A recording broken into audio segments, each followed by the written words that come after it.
This is NHTV2, North Haven Government Television, a service of North Haven Community Television. The following program is brought to you through the support of the Town of North Haven.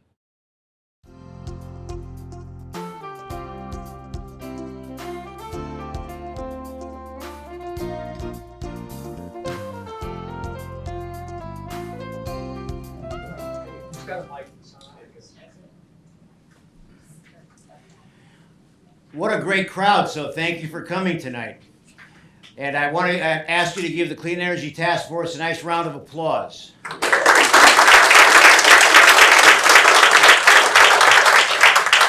So down through the years, myself, my office, have worked very closely with Kenny, the Clean Energy Task Force, the new members who've just joined, and our goal down through the years has been to try to create and implement energy efficiency type of products that will help our consumers, help the climate, help the atmosphere, and save money for our residents.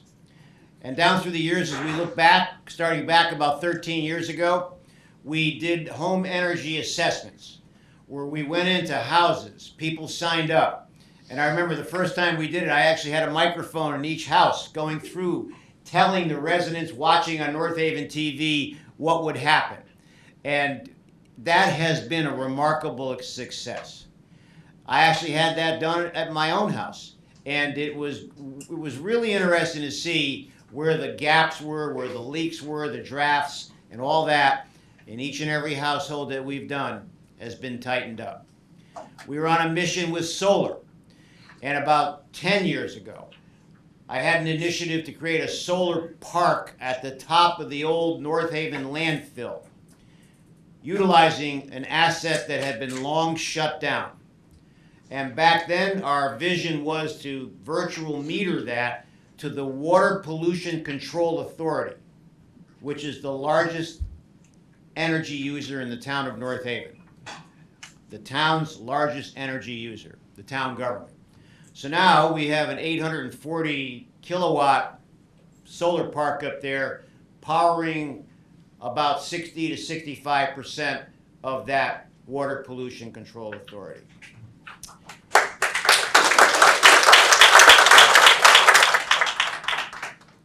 We took the second largest energy user in the town, the North Haven pool, and we tried to put solar there, but the roof was not structurally sound enough. And what we did there was put a heat exchange system through Aegis, A-E-G-I-S. And what that did, ladies and gentlemen, was reduced our pool cost, the electric cost at the North Haven pool, by 25 to 33%. So every year there's a new initiative. And that leads us to tonight. And I'm going to point to this fine man here, Kenny Foscue, who years ago talked to me about he had a heat pump in his home. And during the summer, the heat pump would cool the house without central air conditioning. And during the winter, the heat pump would warm his house. And for years, he talked about how wonderful this concept was. So the genesis of tonight's meeting, the very beginning, in terms of planting the seed to bring this forward to tonight, is this man, Kenny Foscue. Let's give him a round of applause.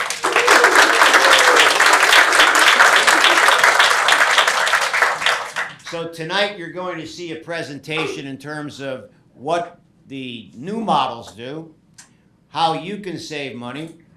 You're going to hear what types of credits and rebates are out there, and if you choose to do what Kenny did years ago, I think you'll see a great deal of savings and a great deal of efficiency, energy efficiency in your own individual homes.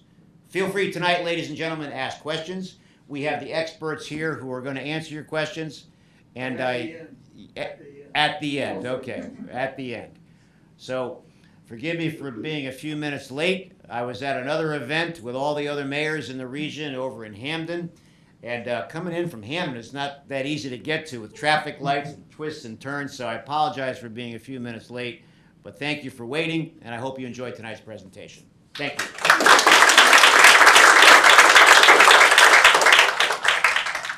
Thanks so much, Mike. He didn't say this, but he didn't brag, but we usually brag about the fact that I think we're the only town, the only task force that regularly meets with our first selectman.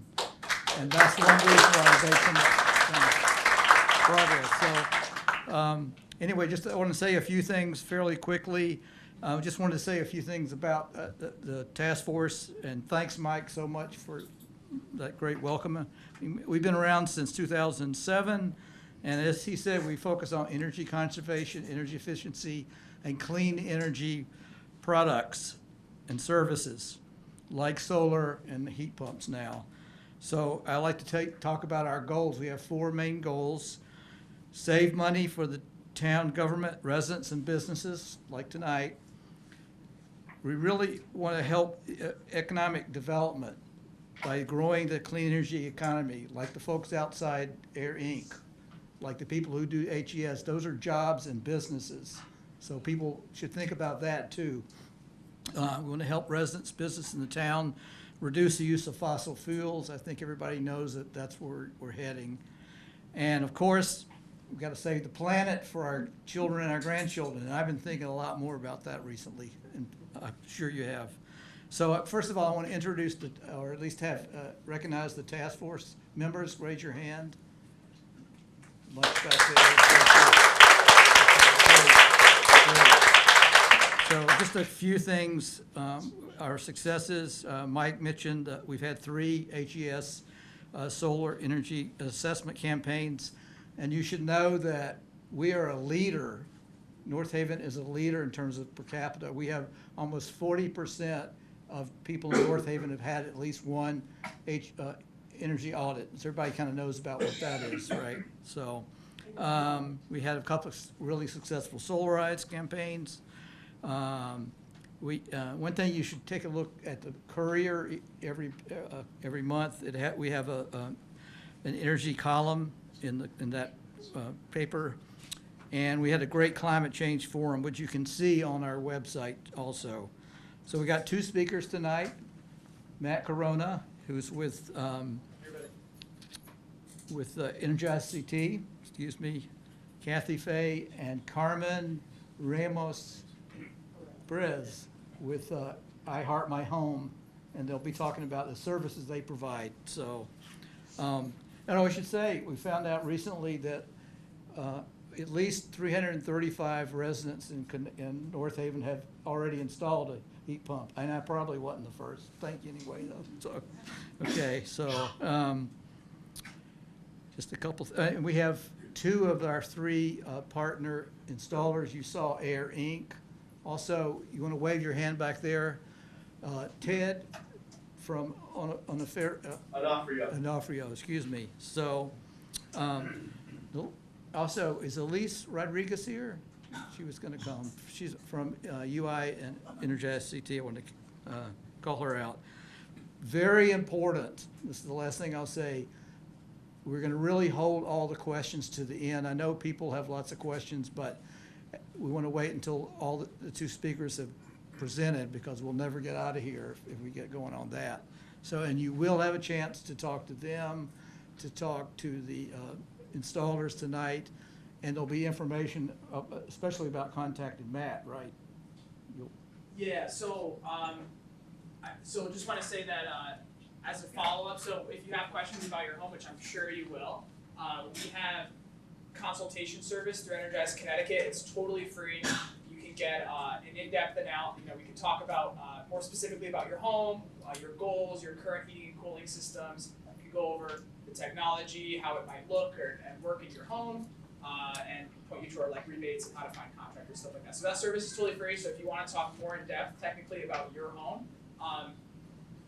we could spend all night talking about everyone's homes tonight, which is really easy. And I want to give everyone the attention they deserve. So scheduling a consultation with us, again, no cost, is a great follow-up. Also, Kathy, I'm sure we'll talk about this, but I Heart My Home is a great service where they focus on more comprehensive, so not just heat pumps, but they work on solar, battery storage, other alternative energy solutions, stuff like that. So Either of our totally free services will be able to help you after tonight, but tonight we're going to talk a lot and we'll do some education. So Matt, come on up. Yeah. Okay, I'll talk louder. Can people hear me? Oh, that's right. No. Is that mic on?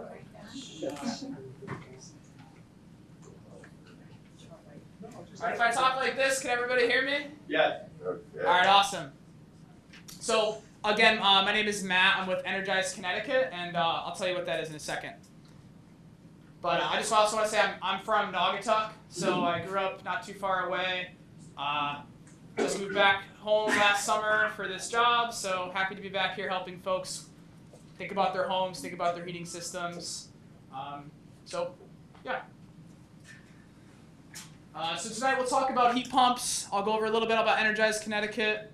We'll go over why you'd want to think about a heat pump, and we'll talk about some of the rebates and incentives that are out there. So you probably can't read this super well, especially in the back, but I'll just tell you that Energize Connecticut, basically, we are a utility-sponsored energy efficiency program. So we are here, we don't make any money off of what you choose to do with your home. That's part of what I like about my job is I don't sell anything. So our goal is just to do education, and we provide a bunch of incentives like rebates.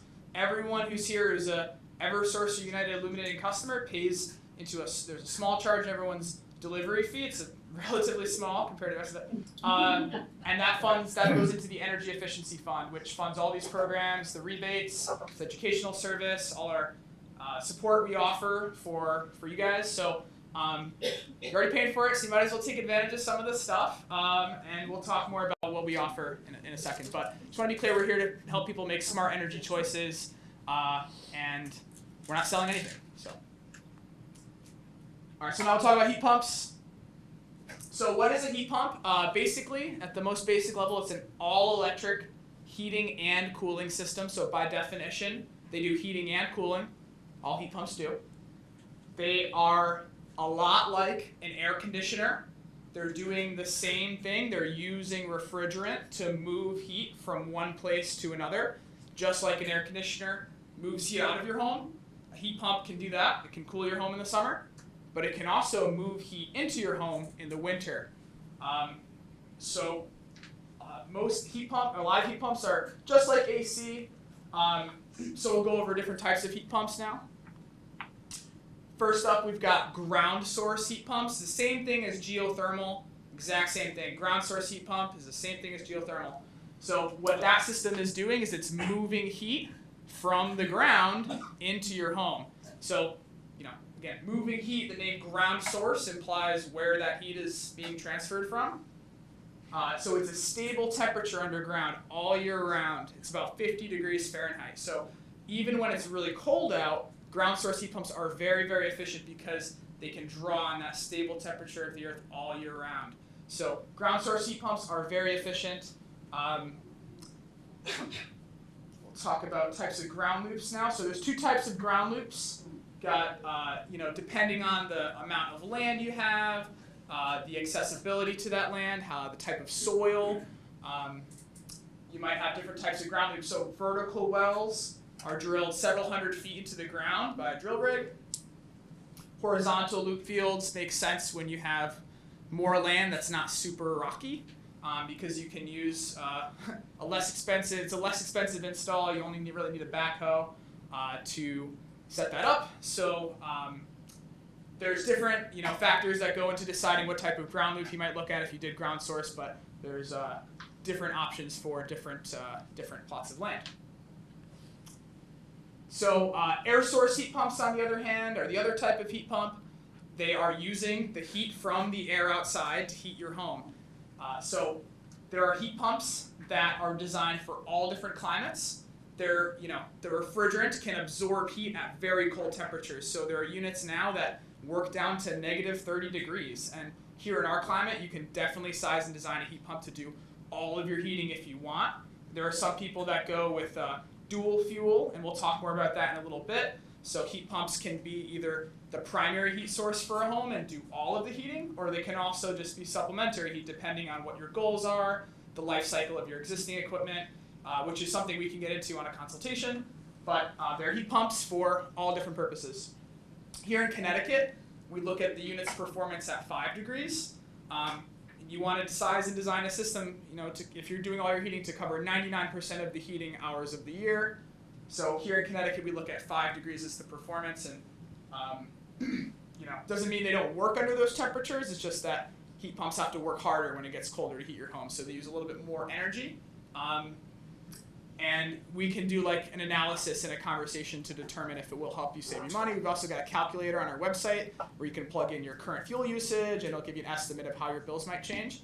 All that's linked on our website. If you grab one of these brochures later, it's got links to our heat pump page with all of our resources, including our consultations, as well as that calculator. There's a bunch of other stuff, questions for your installer document, user tips, everything. So. And they work just like an air conditioner in the summer. It's the same technology. It's moving heat out of your home. Variable speed heat pumps are very efficient, which cold climate heat pumps are all variable speed. They're able to speed up and slow down to meet how much heat or cooling your building needs at that moment. So if it's really hot out, they can speed up. If it's cold out, or if it's a little less hot and you still need some cooling, they can slow down. So variable speed heat pumps are usually actually more efficient than single or dual speed air conditioners, which a lot of old equipment are. So there's different types of heat pumps. So this is how they might look in your home. You've got ducted and ductless units. And in both cases here, it's the same technology. You've got an outdoor unit connected to an indoor unit with a refrigerant line. You can have multiple indoor units. So there can be one outdoor unit that's connected to multiple systems, multiple indoor units in your home, all part of the same system. For homes that already have ductwork, usually it makes sense to just reuse that existing ductwork. There's some nuance to that. You should have a contractor test the ductwork to make sure it's compatible with the heat pump. So that's something that a good contractor should do. Ductless, if your home doesn't have ductwork already, ductless is a great option.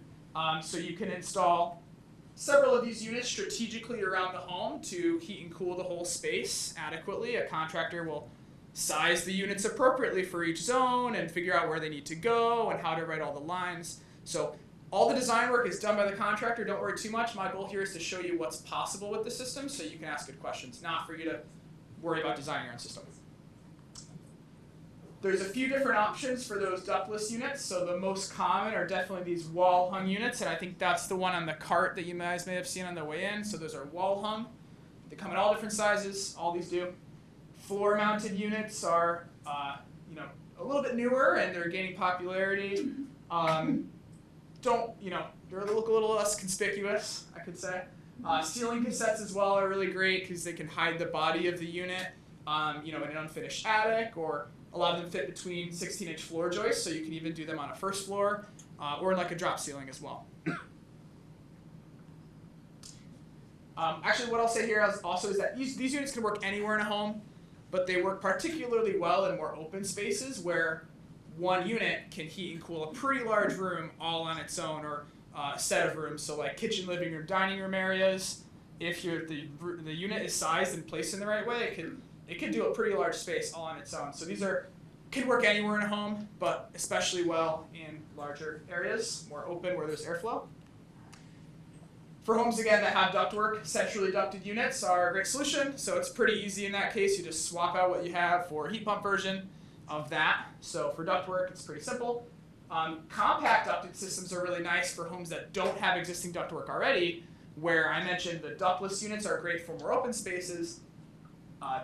Compact ducted units can be used to serve multiple small rooms with one unit, as opposed to having, for example, if you have multiple bedrooms that are adjacent, rather than putting a head in each room, you could have one ducted unit in the attic or in the basement around those rooms to duct just those small rooms and serve multiple small rooms with a ducted system. So you can have one outdoor unit that's connected to a ductless head in one part of the home, a ducted unit in another part of the home, so there's combination systems.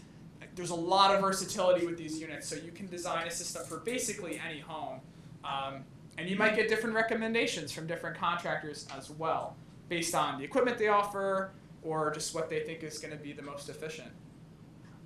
So single zone units are really common to solve like a comfort issue. If you had like one space in your home that was uncomfortable, like a room above the garage or a master bedroom that was just, uncomfortable for whatever reason, you didn't feel as warm or as cool as you wanted. A single zone unit's great for that. You don't have to do your whole home with a heat pump. If you did want to do your whole home, you do a multi-zone system. So you can do, again, multiple indoor heads placed around the home wherever they make sense to go. They can be ducted or ductless, so you can basically design it for almost anything. I was supposed to remove that circle, but there are also branch boxes that allow, mostly in larger applications like commercial buildings, but in large homes as well. There are branch boxes that can allow you to have, usually units are limited to 4 heads, but with a branch box you can get more on the same unit. So it's great for like having if you have a bunch of bedrooms or a larger home, you can have all ductless basically if you wanted. So now we'll talk about why you think about a heat pump. We talked about what they look like and how they work already. So big thing is heating and cooling with one system. So it's only one thing that you really have to worry about. You don't have to worry about the life cycle of 2 different pieces of equipment. If you have like a new AC and an old furnace, there's one piece of equipment, which is nice. It's a lot simpler. Lower cost for heating and cooling. So I actually had a really nice graph that I wanted to show you guys, but it didn't really look too good on the screen, and I'm worried that most of you wouldn't be able to see it very well. I have a simpler one that we'll look at, but in terms of cost comparisons, I think the best thing to use is our online calculator, or we can schedule a consultation and talk in more depth and actually compare the performance of different quotes you're getting as well. So that's something, an in-depth thing we can do further along the line if you are thinking about a heat pump. So we'll look at a simple graph in a second, but I'm disappointed I can't show you the more technical graph, but it's okay. And reduce carbon emissions as well. So heat pumps, because they're so efficient at moving heat, you get a lot more thermal energy out from the unit than what you put in. So for every watt you put into a heat pumps can move 3 to 4 times as much heat for every watt of electricity you put in, because they're moving heat and not creating it. So you can get out more than what you put in. When you combine that efficiency with the generation of the electricity on the grid, even though a lot of it is generated with fossil fuels, heat pumps are still way better in terms of carbon emissions than any fossil fuels for heating your home, even natural gas, which is like the quote-unquote clean fuel. Heat pumps can cut carbon emissions for a home in half. And again, I had another graph that showed this too, but it also didn't really look too good on the screen, so I'm not going to show it to you guys, sorry. But I can at a consultation, just have to trust me that heat pumps are way less carbon intensive than those other fuels. So this is the simpler graph that I was able to make look good on this size of screen. So here's like an average, this is the average home size in Connecticut is 2,045 square feet. If you had to heat that home with the Hartford weather over the last 10 years average, and using the last 2 years of fuel prices, this is about what it would cost to heat that home for the year. So ground source heat pumps and natural gas are very, very close in terms of the cost. Air source heat pumps are kind of next up on the list. The reason we have a range here is that air source heat pumps have vary a lot in their performance, especially at colder temperatures. So, you can, get a heat pump where you won't see a ton of savings from oil, but you could also get a heat pump that will save you quite a bit. The point here is that having a well-sized and designed heat pump will help you save more money when you're making the investment. So it's important to work with a contractor that is sizing and designing the equipment appropriately for the home. You want a cold climate heat pump that doesn't need to rely on a backup heat source like electric resistance. So there are some heat pumps that can do all of your home's heating and cooling. Some units lose some of their capacity to produce heat when it gets colder and need to rely on a backup. So you want to look for a cold climate heat pump if your goal is to go full heat pump. So that's kind of like the thing to ask for, is a cold climate heat pump. And so anyway, there's a variability of performance, and again, well-sized design systems will help you get the best experience. and save the most money. So from oil, the savings are like 10 to 30%. For propane, you can expect to save a little bit more, like 25 to 40% for this average home again. And from electric resistance heating, which is like electric baseboards, that's like the old electric heat, huge savings. Again, for those systems, every watt you put in is what you get out. You're turning that electricity into heat in a baseboard for electric baseboards. Heat pumps, because they're moving the heat, they're still using electricity, but they're able to move way more heat than for what you're putting in. So, again, I hope this helps answer that question. The calculator on our website will give you an even better idea, and a consultation will give you an even better idea because we'll be able to look at actual units you're getting recommended. So always when we're talking about heat pumps or any new heating system, we're looking at efficiency first. So I would highly recommend, Kenny mentioned it earlier, to do a home energy solutions assessment. It's a $50 copay. You get a whole analysis of the home's energy performance. They're looking at insulation and air sealing in the home. They'll actually do some sealing while they're there for that copay. And then they might make recommendations for insulation upgrades, which you can get rebates for. So great first step for any home, whether you're thinking about a heat pump or not. But we especially recommend doing it before looking at a heat pump, because making some of those upgrades can help you reduce how much heating your home needs and potentially size equipment smaller, save some money on a heat pump install, and just have any system you have not have to work as hard. Use less energy. So highly recommend home energy solutions. I know Kathy will talk a little bit about that as well. So definitely want to focus on efficiency first, before heat pump or really at any time. Highly recommend communicating your goals and motivations to contractors. So like if you're just trying to solve a comfort issue, or if you need to replace your whole system and you want to get the most efficient thing and you're looking for a cold climate heat pump, just be clear about what you're looking for, because there are heat pumps that are designed just for supplementary heat or for all your heating, and being clear about what you want will help you get a system that's going to meet your goals and expectations. So I mentioned earlier being able to keep your existing heating system. So heat pumps, you can integrate them with existing systems using a thermostat. So there's basically thermostats that can connect to both heat pumps and your old heating equipment to use it as a backup if there was like a power outage or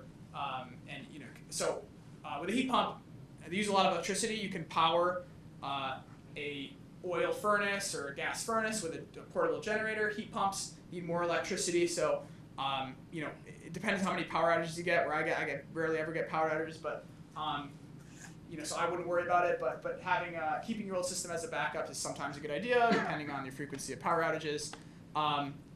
Also,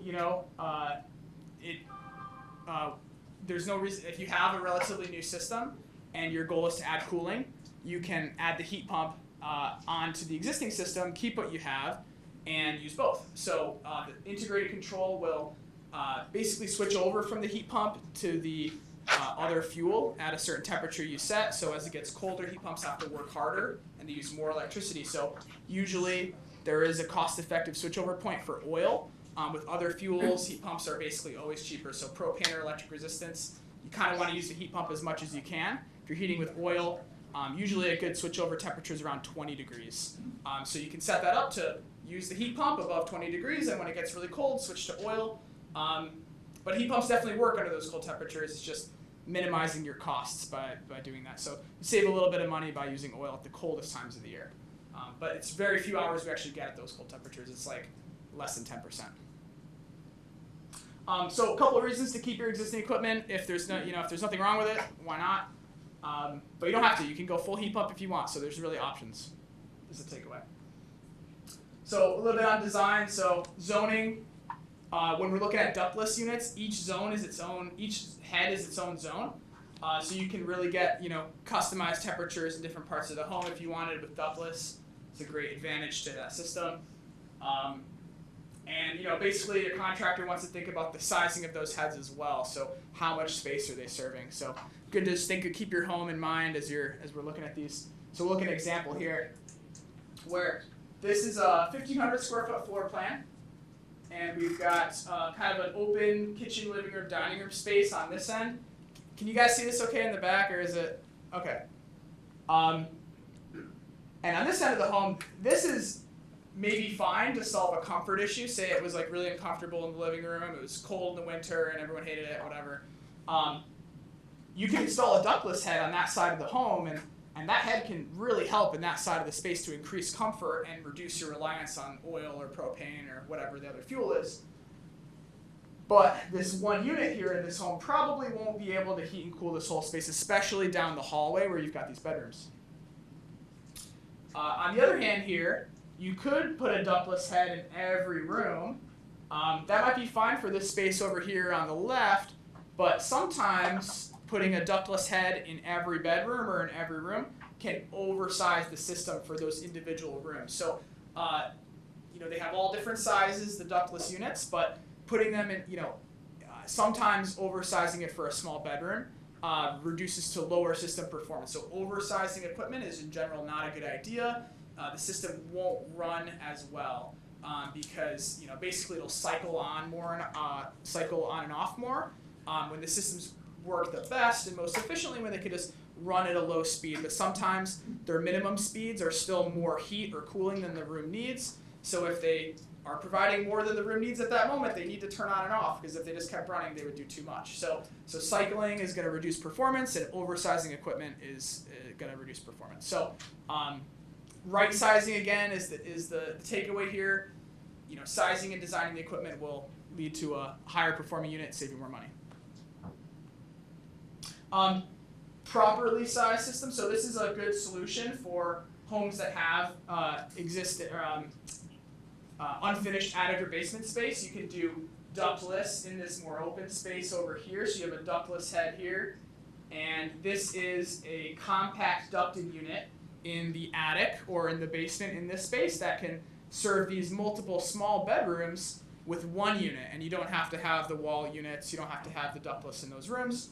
You can serve those rooms with small runs of ductwork, minimize the amount of ductwork because ductwork's expensive, relatively. Operational guidance, so just a little bit on this.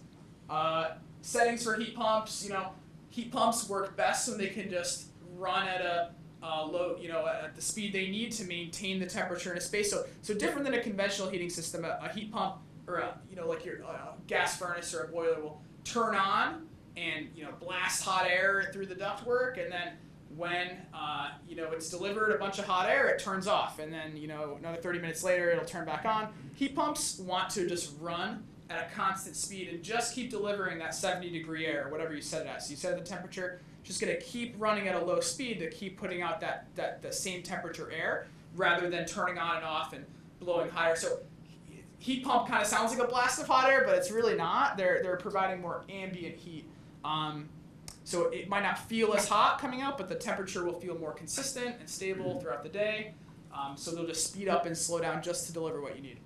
So we encourage you to set it and forget it. I don't know if people do setback temperatures with their old equipment, with a furnace or boiler. You can turn down the temperature at night. The heat pump, you kind of just want to leave it running at the same temperature, because by making those big temperature adjustments, it actually has to work in overdrive to bring the home up back to the higher temperature, or bring it down when it's colder. So set it and forget it.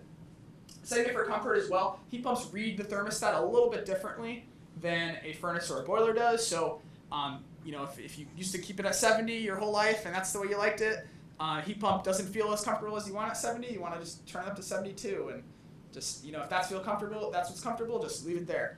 So the number doesn't really matter as much, I should say. And avoiding auto mode. So auto mode means the unit will automatically switch between heating and cooling, which sounds really great in theory, but then when you have like shoulder season days like this, where you need heating at night and cooling in the daytime, like today was like tied for record hottest temperatures, and tonight it's going to be relatively chilly. The unit will heat at night and then cool down in the day, and effectively you're spending energy to heat it up just to cool it down again in the daytime. It just leads to lower, it's not the most important thing in the world, but it just will cost you more to run it that way, basically. So we recommend just putting it in cooling mode when it's time for cooling season, and putting it in heating mode when it's time for heating season. That's going to help you minimize your cost. Maintenance stuff, clean the filters. Obviously, you should do that with anything you have. If you have ductwork, just pop out the filter every few months, clean it, or put a new one in. With the ductless units, they have filters on the actual heads. so you can just pop out the filter pretty easily, take just a couple minutes to clean it. When you first get them, I would just like do it more often than you think you need to, just to get a read on how often it will accumulate dust and dirt. And then just, keep the outdoor units clean. So like you don't want to have like big leaf piles accumulating by the outdoor unit. You don't have to worry too much about snow and ice because they're on stilts on a usually 12-inch stand, so they don't have to worry about snow buildup really. And service the equipment, just like anything else. You want to have an annual service contract. Highly recommend that. Now we'll talk about rebates. So the first thing I mentioned earlier, home energy solutions. Great service, totally start there. You can get rebates for installation. And actually, if you do home energy solutions, you get an installation project done. You can get a bonus $500 heat pump rebate as well if you do a heat pump after. So totally makes sense to do this first for that extra bonus, plus just like we talked about, better for sizing and design of the equipment. There's also an income eligible version of that program where you can get some of the upgrades they recommend entirely paid for. So if you think you might be income eligible, definitely go to the website and apply for that. It's really easy to do. It's the same program. You just get a lot of the services that the additional recommendations covered as well. Residential rebates right here. So these are per ton. So the tonnage is like the size of the equipment. It's the capacity, how much heat it provides. So that'll be based on how much heat your home needs. So the contractor should calculate how much heat your home needs. Doing a heat load calculation, I would definitely recommend asking for that because that will help them to, they should take into account the size of your building and how efficient it is, which is partly why we recommend that energy assessment. So a well-sealed and insulated building will need less heat than a leaky building that doesn't have any insulation, of course. So sizing equipment should be recommended from the contractor using a heat load calculation. The air source heat pump rebate is $1,000 per ton. And most homes are going to be between 2 and 5 tons, by the way. Per ton, $1,000 per ton here for air source, and then ground source you'll get $2,000 per ton. Ground source heat pumps cost more up front, so the rebate's larger. They cost less to operate, like we looked at on the other graph before, so it's a longer term investment in general. And this is something, we can talk about the pros and cons of either in a consultation. So if you're thinking about one or the other, let's talk about that later on. Some loan options. So there's a heating loan. People can qualify for this if they have propane or electric heating right now, because there's huge savings to get a heat pump, so you can get a loan at 0.99% interest. So if you have propane or electric resistance, very low cost loan, up to $15,000. The Smart E-Loan is available to anybody for any project. You can do other stuff through this, not just heat pumps. The Smart E-Loan can cover insulation or solar or an EV charging station. Anything energy related can go through the Smart E-Loan. So this one's like up to $50,000, so it pretty much covers all heat pump projects. You can do, it's actually 5 to 20 years now. I've got to change that. And it's like a conventional loan, so you just pay it back like anything else. The micro loan is very interesting. That's for insulation only, so not for heat pumps, but if you do that home energy solutions assessment and they recommend insulation, you can get a 0% interest loan up to $3,000. And these two, the ones on the left and the right, are on-bill financing, meaning you actually just pay it back through your electric bill, so you don't have to pay a whole separate loan every month, which is kind of nice, just more convenient. Heat pump water heaters. The whole night today, we didn't really talk much about water heating or anything about water heating. So heat pump water heaters are awesome. They're just like, this is an air source heat pump water heater. It's actually using the basement air to heat your hot water, or in whatever unconditioned space it's in. So it'll cool down the basement and actually also draw moisture from the air as well, so it dehumidifies the basement as well. These are awesome. They're independent from the other heat pumps we talked about, so they're 2 separate units. You can do this whenever you need a new hot water heater. And yeah, they're really great. So there's hybrid units that use electric resistance and heat pumps. So when you need a lot of hot water, they use the resistance heat and provide all the hot water you need. And then when it just wants to maintain the tank, it uses the heat pump and runs very efficiently. So great option there.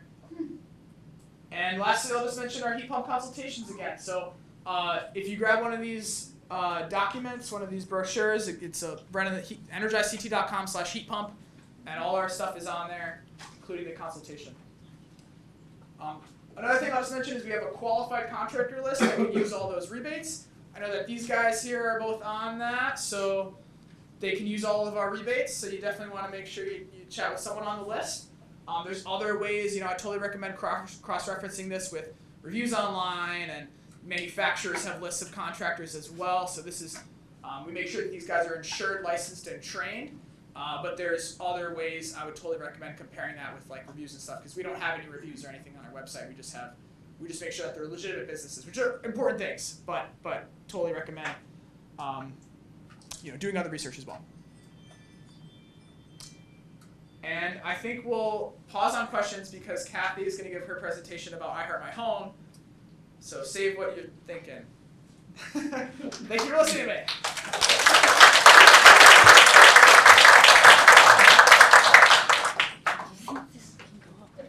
Oh yeah. I don't know if it's on.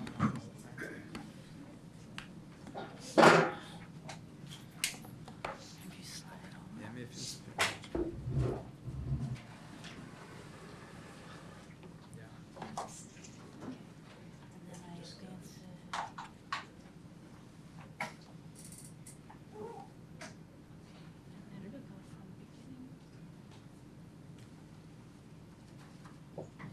Okay, hi everybody, I'm Kathy Fay with I Heart My Home, Connecticut. And as I introduced, so I'm a New Haven resident. This program started in New Haven, but it serves the whole state, so you guys are definitely in. And just a little bit of introduction about me. I've been heating with heat pumps, and more recently when my water heater needed to be replaced, I started to use a heat pump water heater. My heat pumps are a lot older than the ones that Matt was talking about, so I look forward to upgrading them at some point, but they've been serving me really well. And just a little bit about one difference between what Matt was talking about and what I'm going to be talking about, just like the core difference, is that we're going to work with you on whole home stuff. So heat pumps may be a component of that, but if you have questions about the broader picture, that's where we fit in. And unlike what Matt's talking about, we are not funded through the small charge on your electric bill. We're completely independent of the utility-run programs. But other than that, we're both here to serve you and to answer your questions and to be there for you. So we created I Heart My Home to solve this problem. How can we create conditions so your default decision is the best decision? So even if you're not ready to do something, you'll know what you're gonna do. And we also want to make that default trusted, available to all, and affordable. And so this is just our program and how you can save a lot on-site energy by doing energy retrofits in your home.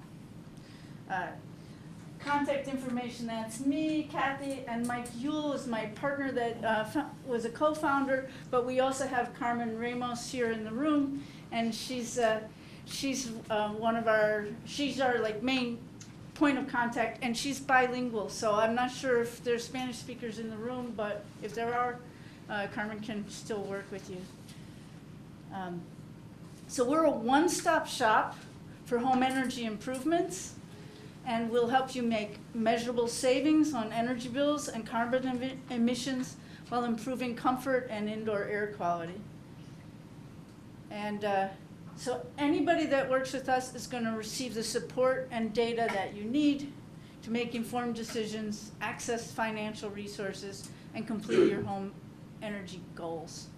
And some of those resources are the same resources that Matt mentioned, and there are also other ones depending on your particular circumstances. You don't have to read all that. That's just, we're part of Neighborhood Housing Services of New Haven. That's about that company. And Mike is an energy engineer with his own company called System Smart.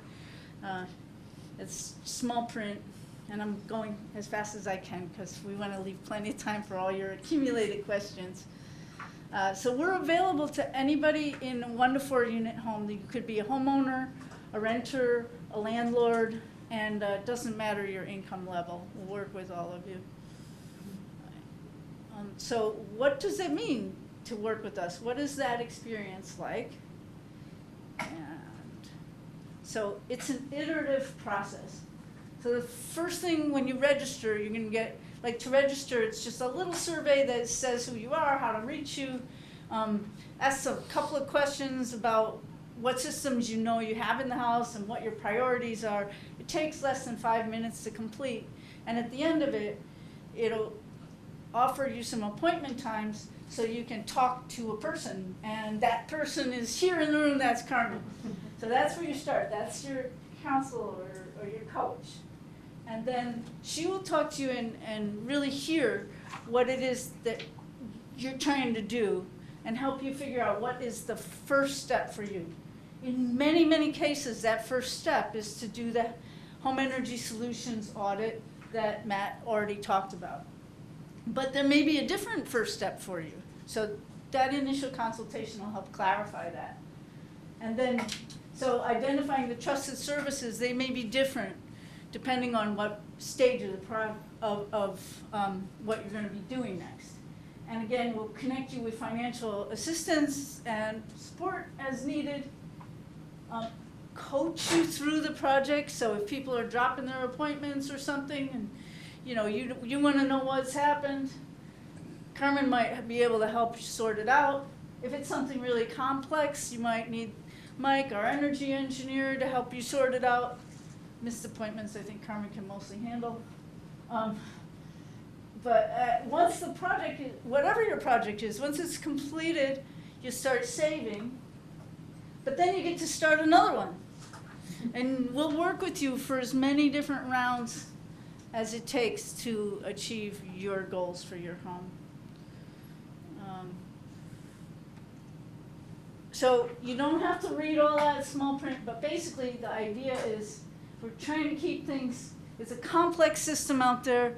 We're trying to get rid of all of that confusion and just get you straight to where you're going without you having to read a bunch of marketing about a lot of programs that are not going to fit for your home or for your family's circumstances. We'll help you with, if you're getting bids, we'll help you make sure that the bids are apples to apples. And we'll help you understand what those quotes mean if you need it. If you're trying to apply for different programs, we'll help with the application if you need that kind of help. We automate a lot of that to make it quicker so you can do some of that on your phone. We'll connect you with all various types of financing, some of which Matt already mentioned. And the same with tax credits and rebates. And there are other, we try to work with people to get them what's free, then what's forgivable, then what's low interest. We try to keep the cost of any financing that you need as low as possible for your circumstances, which varies from person to person, from household to household. There are insurance implications for some of what you do. We help you understand that and how you can advocate for good insurance premiums. And we also work with people. A lot of people get stopped at that very first step, at that home energy solutions step. If a barrier, a health and safety barrier is identified, everything stops, and you can't get the air sealing, you can't get the weatherization that you need to make your heat pump run efficiently. So we also make sure that you're able to move forward with any health and safety barrier remediation. Like I said, we're well known in New Haven, so we're a trusted partner. In other places, we're trusted because of our relationships with local community groups. So in New Haven, I represent the New Haven Energy Task Force, have a good relationship with the North Haven Energy Task Force. And we trust you. yeah, thank you. But we also think about the big picture, national perspectives, where are we going as a country in terms of how we deal with energy in general. But the key point is that we're always driven by your goals, and we're attentive to what they are. This is kind of some of how we build trust. I won't spend a lot of time on that because I've said much of it, but we serve as your owner's representative. We don't represent any other program, or similar with what Matt's talking about, we also don't represent any individual contractors. Skipping over a few that I've already mentioned, most of our marketing is word of mouth. We do energy modeling for all the houses that we work with. And I can show you a sample of that.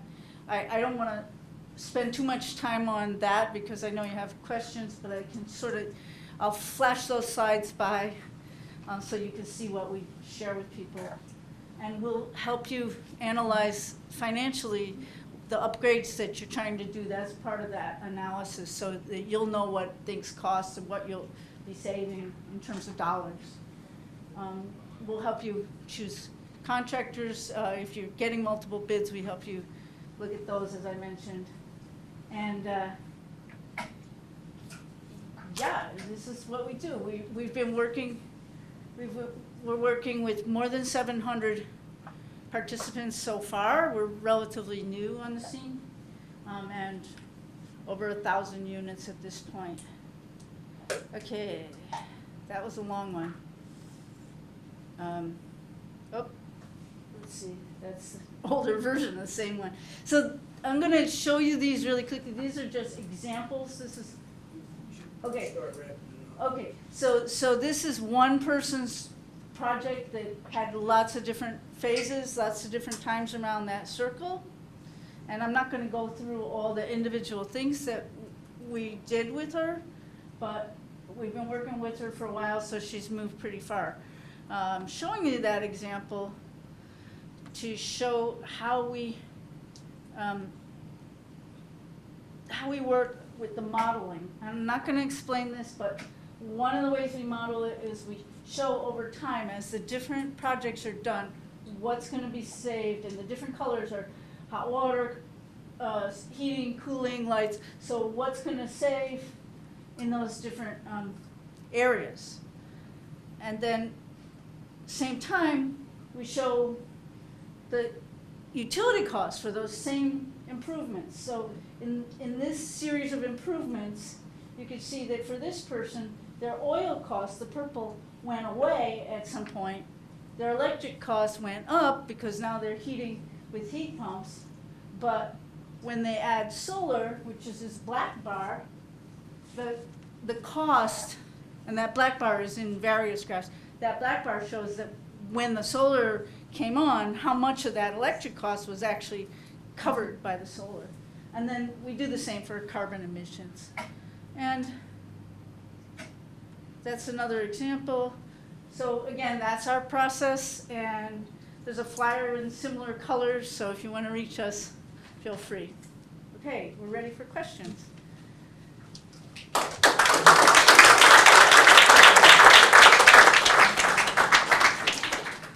I'm sure there's questions. I have plenty of questions. Let me start with comfort, which is a big part of it, in particular water comfort. In the summer, you want to get rid of water. In the winter, you want to add water. So, two questions basically. One, in the winter, is it easy to have to humidify with a heat pump? Yeah, so the units themselves won't humidify the air, but there are dehumidify modes on heat pumps that will dehumidify the air when they're cooling. There are humidifiers you can add to ductwork as like a part of the ducted system, so that's like kind of separate. But we have a hot area with gas right now. Yeah. And we have a humidifier unit in the ductwork. One of the questions, the air is hot enough when it's heated to for the water to evaporate. So can the heat pump work like that? Yeah. Oh, it can. Yeah. And the air is hot enough to do that. Okay. Yeah, it's not as hot, but like it'll still absorb. It'll still, moisture so that kind of, okay, the other question to me, in the summertime, it's often not that hot, but very muggy. And it would be nice to have it set so if the temperature isn't that high, but the humidity is, that it dehumidifies without Yeah. cooling. Yeah. And can that be done with a heat pump, and is it set to automatically do that? So a couple things. So in general, heat pumps are better at dehumidifying. Variable speed heat pumps are better at dehumidifying than conventional air conditioners that are single or dual speed, because variable speed units can slow down. So single and dual speed units have on or off, or they're not able to modulate very much. So when your home doesn't need a lot of cooling, the unit turns on, it shuts off, and when it's turning on and off, it's not doing a good job dehumidifying.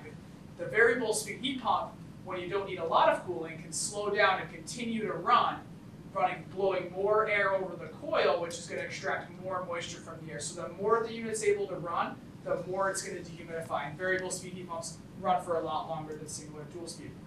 So that's just variable speed heat pumps in general are better at dehumidifying. Additionally, there are dehumidification modes, which a lot of units have, and what those do is they slow down the fan speed and run the coil colder.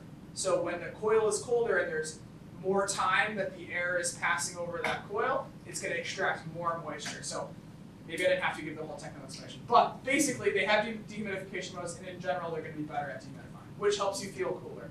Okay, but specifically, can you have it set so there's a humidistat and a thermostat that work together so that Yes. it continues to dehumidify without cooling in some sort of automatic way? Yeah, Mine what's that? does. Mine does. Yeah, they But mine is a a lot mini. of go ahead, sorry. Oh, mine is a ductless. Mine are ductless. Sorry? Mine do that, but mine are ductless. So.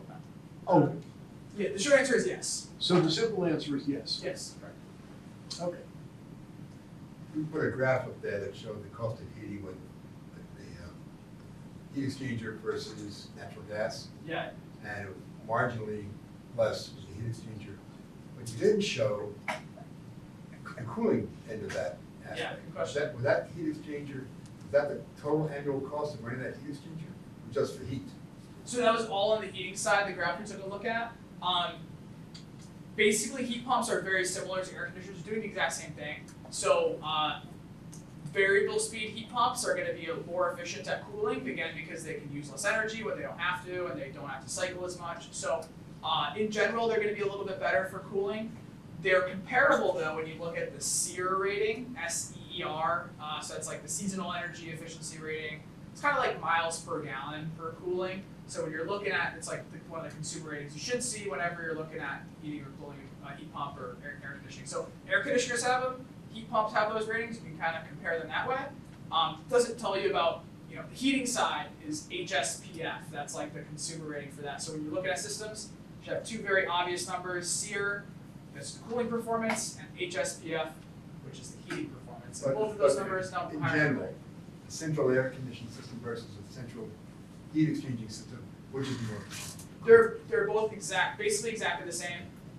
The difference is going to be dual or single or dual speed units versus variable speed. So variable speed air conditioners are going to perform very similarly to variable speed heat pumps, but there's a big difference between both of those: the single and dual speed and the variable speed. So anyway, yeah, they're basically the same, comparable.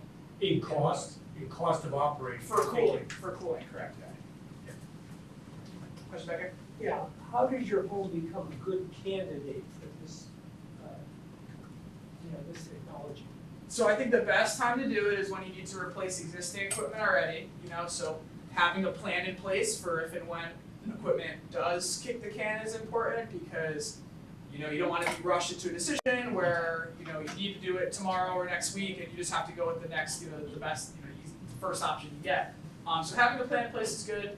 I think based on the fuel you're switching from is important as well. So like we looked at, the best, the homes that are going to see the most savings are heating with electric resistance right now, propane, or oil. And with oil, like the savings aren't so massive that I would tell you to go through all what you have, right? So I would say in all cases it makes sense to, if you're heating with electric baseboards, put a heat pump in today. It'll save you a lot of money. So that's definitely recommended. Propane, like there's quite a bit of savings as well. So maybe, I would consider getting rid of older equipment to go with a heat pump. But if you're heating with like natural gas, there's not much savings to be seen. So if you don't have cooling, a heat pump's a great option to add just cooling and do some supplemental heating. So there's a lot of reasons to do it, but depends on what your goals are. Yeah, I'm asking about this structure of the house exactly. Oh, Are right. there exclusionary factors about a particular house where you would rule it out? Not really, honestly. Like we Okay. talked about, they're very versatile. So whether you have ductwork or not, depending, the current heating system shouldn't matter very much about, it will change the design, but like 99% of homes, it's gonna work. But I do want to kind of dig a little deeper. Sorry, I can't see you. So one of the essentials, and Matt already mentioned this, one of the essentials is that your house should be properly weatherized so that you're not getting a bigger unit than you need, and so that your unit runs efficiently. Additionally, if you're planning to do solar, you want to get your heat pump in first, because the amount of solar that you can put on your house depends on the amount of electric load that you have. So you want the heat pump to be in there first. Thank you. Yeah, you're welcome. Yeah, no, that's a great point. There's a question here. I just wanted to double check on the cost of oil that you used as a current basis of comparison. Was that a 5-year average? It was a 2-year average. 2-year And average. the reason for that is that if you look at 3 years ago, prices were, for all the fuels, electric included, were very different. So, So you caught last year's spike. correct, yeah, it was And the then the last year 2 before. heating Okay. seasons. So, I think the cost that went into it was $4.22 a gallon was the average. For propane, I think it was like $3.80 or something like that. So, yeah, if you want to look at the data, we can look at the data later as well. So, yeah, 2-year average. Pretty good. So I understand you get 3 watts of heating or cooling for every watt of input, but Yeah. just remarkable when you think about it. My question is, if you're running the heat pump continually to maintain the temperature rather than have to cycle on and off, Yeah. how much energy savings do you get with that continual use as opposed to an AC unit that is cycling on and off every half hour or so? Yeah, there's like definitely a way to like do a specific calculation, but yeah, I mean, I can say generally that heat pumps will use the least energy when they can just run at a low speed and just maintain the temperature. So they actually, will use more energy so say like if they did have that operation where they turned on and off, they might wait until the temperature drops a few degrees and then turn on and provide all the heat. That's what single speed units do, is they wait until the temperature drops a few degrees, they turn on, they dump in everything it needs, and it turns off. The ramping up of the unit and the having to work very hard to do it all at once uses more energy over the period. We can look. And actually that's something we can do if you get quotes. We can look at the performance of different models. But in general, yeah, all systems, actually any heating system runs better when you can just run at constant speed. But obviously, with furnaces, they're not set up to do that essentially. So, I had one more thing. The one time it does make sense to turn off a heat pump is if you're like going on a vacation for a week. You can turn it down to 50 degrees or 55 degrees or whatever, or in the summer just turn it off, and that's fine. You're gonna save energy, of course, doing that, because when you get back, you're gonna have to turn it on. It's gonna get the home back to where you want it to be. Use a lot of energy with that, but that's one. If you're going away for more than 3 days, I would definitely recommend just turning it off or turning it down. But daily adjustments will cost more to do that. Okay, so then if you turn the system off, how long does it take to cool or heat a given space relative to an HVAC system? So that's another good point, is heat pumps will take longer to make big temperature swings than a conventional heating system like a furnace or a boiler. So those systems can just burn more fuel like all at once, and like they're already used to turning on and off, so they just run a little bit longer and they can dump all that heat in really quickly. Heat pumps will take longer to make those temperature adjustments, so that's part of why we don't recommend those setback temperatures at night, is that when you turn it up 10 degrees in the morning, it's going to take 3 or 4 hours to get there maybe. So that's another reason that they just want to run at that constant speed and just keep that temperature comfortable all the time. So, yeah. And actually with your conventional air conditioning system, it's the same. You really want it to run low and slow. Most people don't do that, but you do. You want it to run low and slow and steady. But single and dual speeds really can't, because if they only have one speed, so they ran all the time, it would keep cooling your home down and it'd just be way too cold, right? So that's why the advantage of the variable speed is that they can speed up when you need it, but slow down when you don't. That's why they're very efficient. Part of that. Do you have a question back there? Yeah, go to this person first. Oh, I was, wanted to say, I only have solar, so I'd have the air conditioners out the window, so it's not energy efficient for that reason. But if you just wanna have the air conditioner part of it, and you just wanna supplement, cause I have oil, that would be, even though you already have the solar. Yeah, totally. So what Kathy mentioned about the solar was important if you're so if you can fit, so you can only put as much solar on your roof as your usage, right? So if your base load right now is like a certain amount, and you could fit more, hypothetically you could fit more on your roof because you have a really great solar roof, and you're limited because I can only install how much I use. If you install a heat pump, then your usage goes up, and then maybe you can max out your roof. So you haven't done anything like wrong by doing the solar first. But yeah, to answer your question about the heat pump, you absolutely could install just a supplementary system to use less oil, still keep the oil, and just do the cooling a little bit better, more efficiently, and probably more comfortably than the bigger units. Yeah. Like I said, the oil, the furnace. Yeah. So right now, I wouldn't tell you like that. It'll save you a little bit of money, but it's not gonna. I wouldn't tell you to throw that out necessarily because it's brand new. Yeah, and your solar will pick up the electric load that it's, like if you add a heat pump, you've already got those air conditioning units, you're not gonna be using them, so they might equal out or come close to it in terms of electric load. Just want to say that the utility company will allow you to, if you're planning to go solar and you're not ready to do your heat pump yet, they will allow you to add in certain, I think it's like 2,500 kilowatts to the system to add in for that. So if you are ready to go solar and you plan to get a heat pump, you can do it. Did everybody hear that? That's a pretty good. I'll repeat it. So, what was your name? Kristen mentioned that. I mentioned that you're limited by your usage.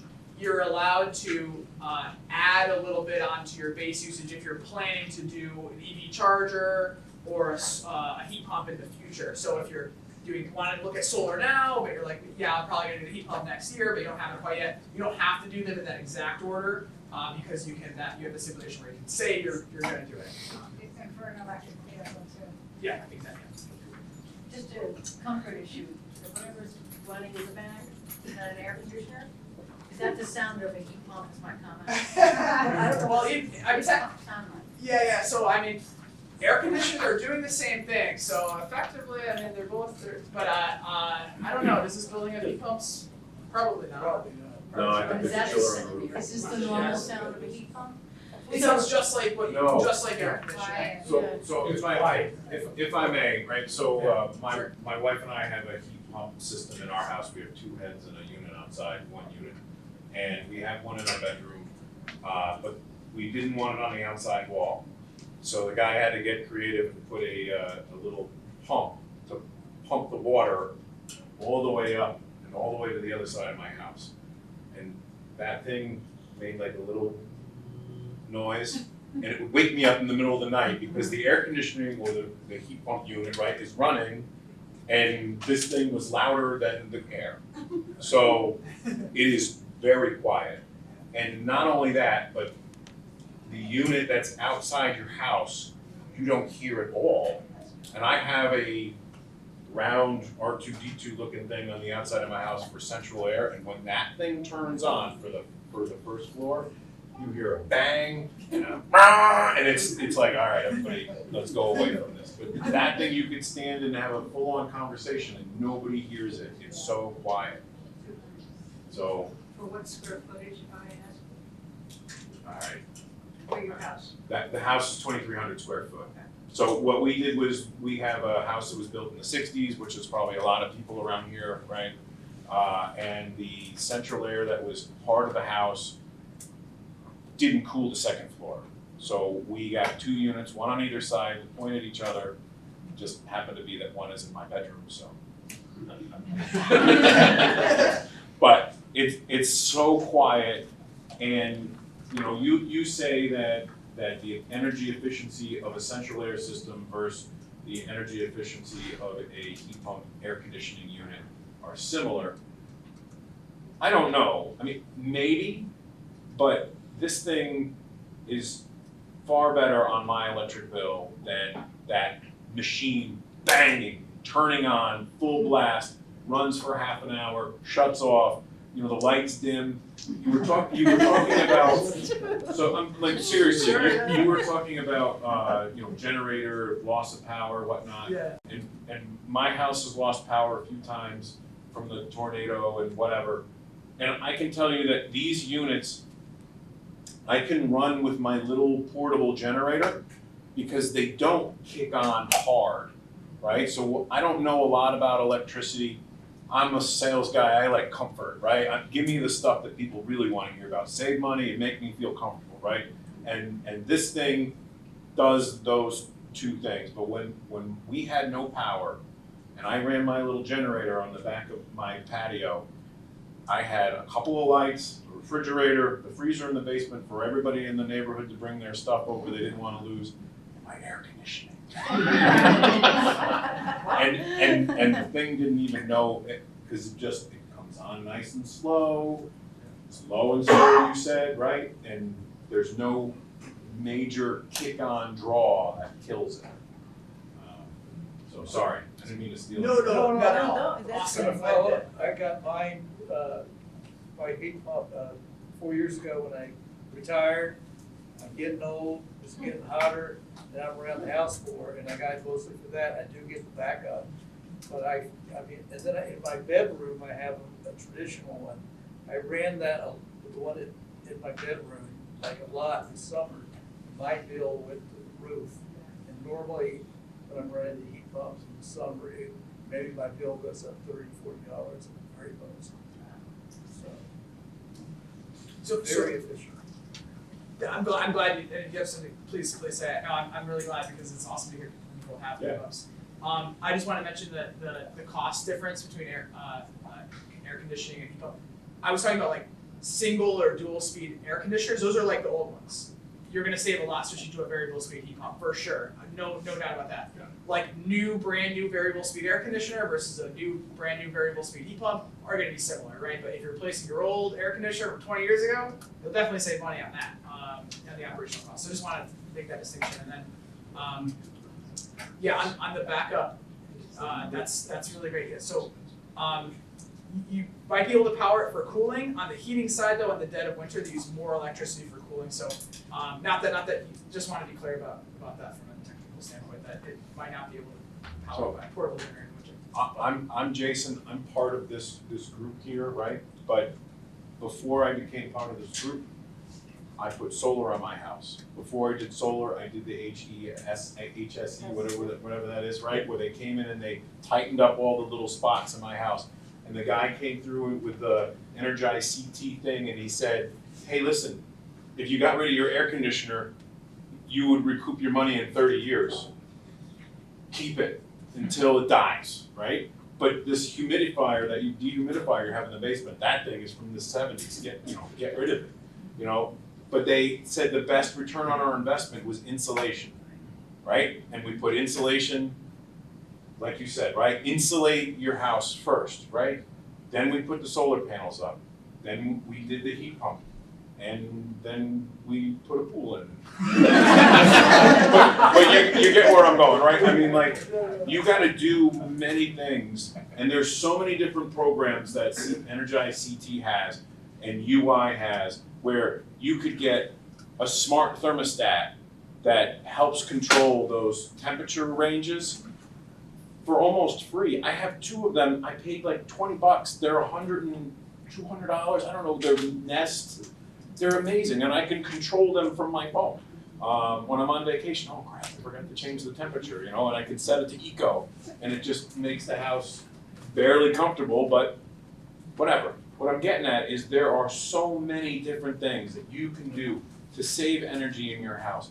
And there are so many different programs up here and with these people that you guys, you'd be silly not to do it. And there's so many people that want to help you do it, and that's what we're here for. And I'm so glad that all you guys came out. Thank Thank you. you. And I want to say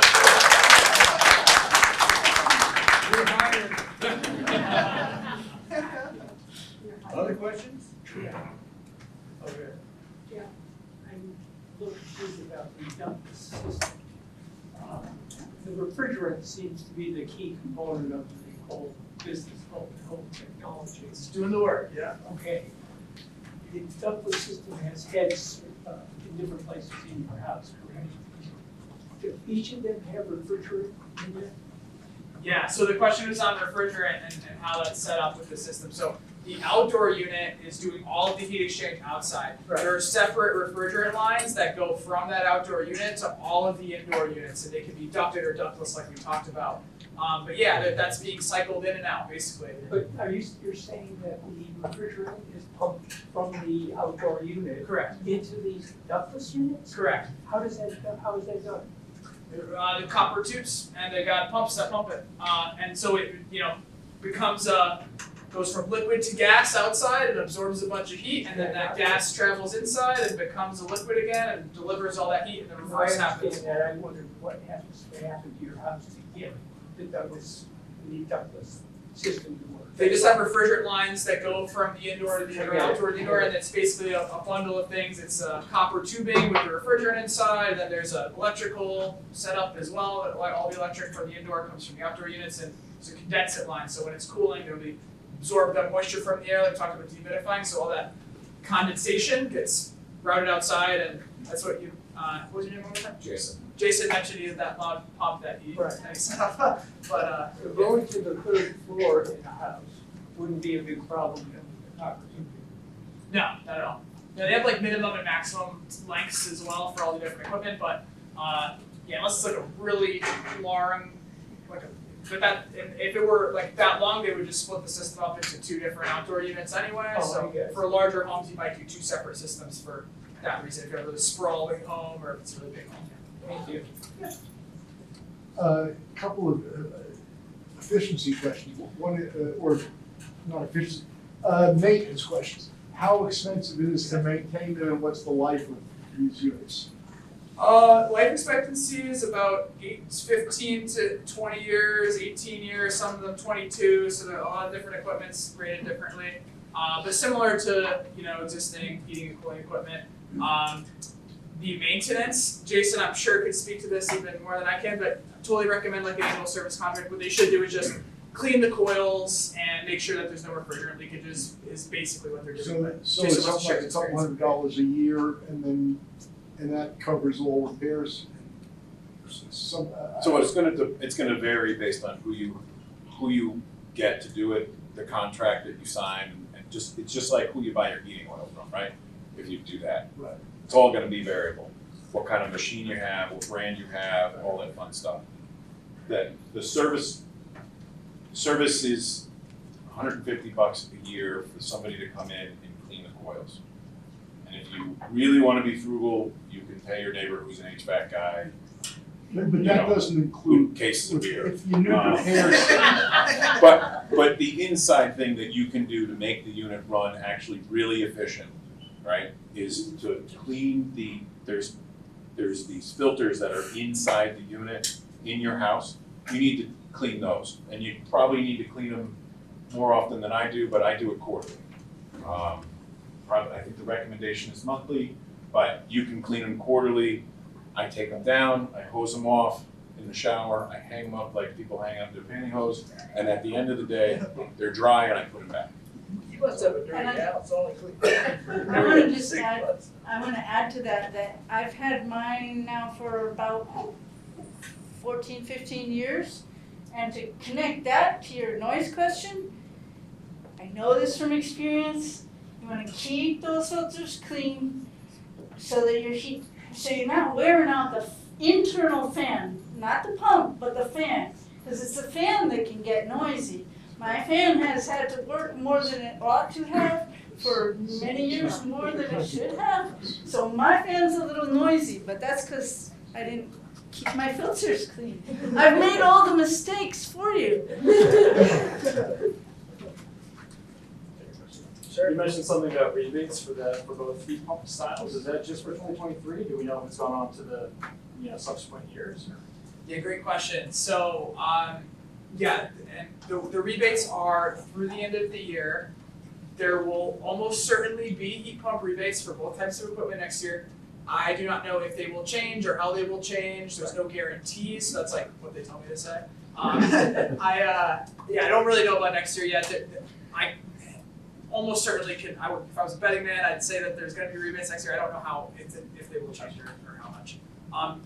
One thing I did mention as well, just while we're on the subject here, people might have questions about, is there's a federal tax credit as well for heat pumps. So for air source heat pumps, it's 30% of the project cost, capped at $2,000.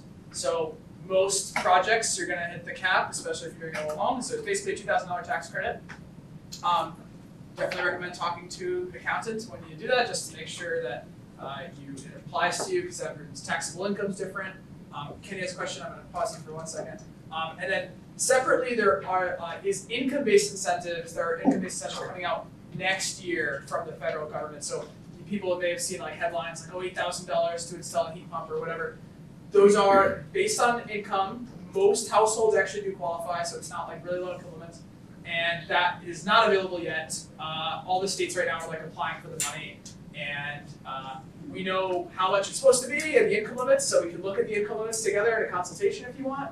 But we don't know how like the application's going to work or how it's going to integrate with everything else that's available. So might be different state to state, and state energy offices will design those programs over the next year. So don't have a lot of information about that big chunk of money. Is that part of the inflation reduction? Correct. I wanted to say something about the 30%. Sure. Just so everybody knows, from January 1st, 2003 to 2023, almost anything, any types of energy efficiency and clean energy stuff are, you can get 30% off. But there's schedules for it, it's not just heat pumps. So. Yep. Insulation, electrical panel upgrades, Water heaters. exact water heaters, doors and windows, plenty of other heat pump water heaters. There's a lot of stuff on there, so I can't remember the full list, but yeah. Just going back to the 2024 schedule, whatever be available through the Reduction Act. Have they published regs on, and the regulations have been published, and you know what the schedule that's available? If you Google it, it will pop up. We don't know like when they will be available quite yet. Like originally I said mid-2023, and obviously that doesn't happen because here we are now and they're not available.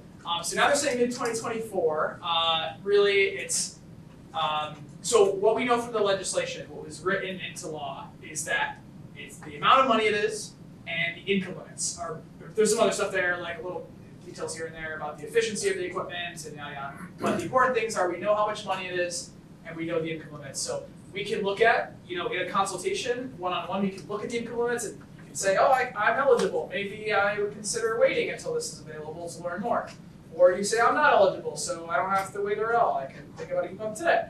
And that's an increase in the tax credit, or is that something else? They're different. So there's the tax credit is one thing. That's just, you get whatever you owe in taxes, you'll owe less. That's how the tax credit works. The how it's framed is they're upfront discounts that are coming out. So what we'll have to figure out in Connecticut one day is like, do the contractors offer that to you guys? Do you have to apply first? Or do you have to, get a ticket from somewhere and give that to your contractor and they get paid back? None of that's figured out yet at the state level. So that's like, why, I wish I had better answers for you, but we just don't yet, so. So the state just got the guidelines from the federal government in July, end of July. So they have to process all that. It's a lot of reading, a lot of understanding how these things are gonna fit with existing programs and whether they can run things through existing programs or need to do standalone programs. And then how the state does it then has to also be approved again by the federal government. So it's a kind of a convoluted process, and that's why we're being so vague about when things roll out, because it's already well past when we originally thought it would roll out. And I take it they still have to apply for the money. Yes. Yes. Probably like a class action lawsuit, the more people that file, the less money there is for each individual. Well, the good thing about the rebates is what they're trying to do is mimic like Massachusetts and Vermont. They're trying to mimic what they're doing, which is a really huge rebate. And Connecticut just started coming up to that. And then the federal government started changing things and putting money in. So we can look forward to really good rebates because they're mimicking all the successful energy programs that have been in Massachusetts and not going out in Vermont, Maine. Maine is huge. They have a lot of great rebates there too. So we're trying to mimic that. And Portland, Oregon, they're doing a lot towards that. So we can look forward to really good rebates. Definitely. Yeah, with that federal money, we're looking at a lot of positive stuff for heat pumps, so it's a great time. Any last minute questions? Wayne back there and his crew is outside, and also Ted and Brown. Thank you, everybody, for coming. Appreciate it. The preceding program is brought to you in part through a grant from the town of North Haven.